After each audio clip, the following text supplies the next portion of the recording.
বন্ধুরা, আপনারা সবাই কেমন আছেন? আশা করি ভালো আছেন। আজকে আমি নিয়ে আসলাম মাছ ভাপা।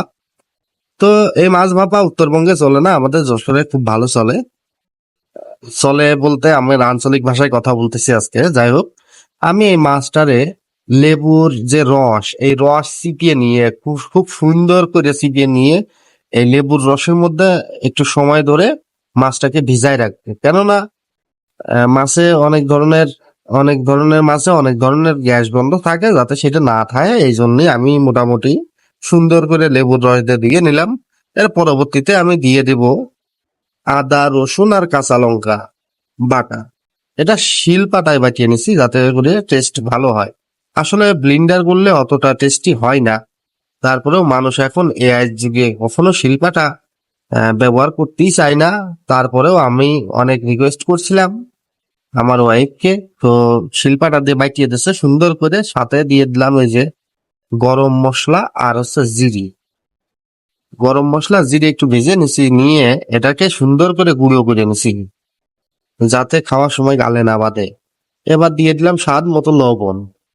লবণ আমি একটু কমই দিলাম, না বেশি পড়িয়ে গেল বুঝলাম না, মনে হয় একটু বেশি বেশি হয়েছে। যাই হোক, সমস্যা নাই, খাইয়ে নিবানে। সাথে একটু হলুদের গুঁড়ো দিয়ে দিলাম যাতে একটু কালারটা সুন্দর হয়। বেশি দিইনি, অল্প দিছি। যাই হোক, এর পরবর্তীতে দিয়ে দিব ঝাল করার জন্য মরিচের গুঁড়ো। মরিচের গুঁড়া একটু বেশি করে যদি দিতে চান দিতে পারেন, তবে সকালবেলা উঠলে বুঝতে পারবেন যে কেমন লাগলো মরিচের গুঁড়া। এই জন্য আমি একটু অল্প দিব, সকালবেলা আমার অত টাইম নাই। তো যাই হোক, সকালবেলা কেন টাইম লাগবে একটু কমেন্টে বলবেন, আর কি মাছ ইউজ করছি সেটাও একটু কমেন্টে বলবেন। পরে স্পেশালি এটা হচ্ছে সরিষা বাটা দিয়ে দিছি। সরিষা বাটা এই জন্যই দিছি যে যেহেতু মাছ ভাপা হবে, এটার একটা ফ্লেভার থাকবে আলাদা। তো পরবর্তীতে দিয়ে দিলাম, এটা হচ্ছে কিন্তু একবারে সে খোসা বাড়ি থেকে মিল থেকে ভাঙানো সরিষার তেল, খাঁটি সরিষার তেল। আমি দাঁড়ায় থেকে ভাঙায় নিয়ে আইছি। তো এটা সুন্দর করে মাখাই নেব যাতে সব জায়গায় মশলাগুলো লাগে, মাছের সাথে মশলাগুলো লাগে।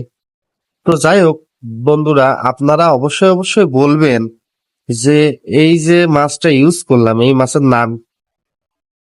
তো পরবর্তীতে এরকম একটা টিফিন ক্যারি আসছিল আমার বাড়িতে, টিফিন বাটির মধ্যে মাছ আর মাছের মশলা টসলা দিয়ে একবারে ডুবোয় নিছি। নিয়ে এই যে মুখ টাইটে দিলাম যাতে কোনোভাবে লিক না হয়।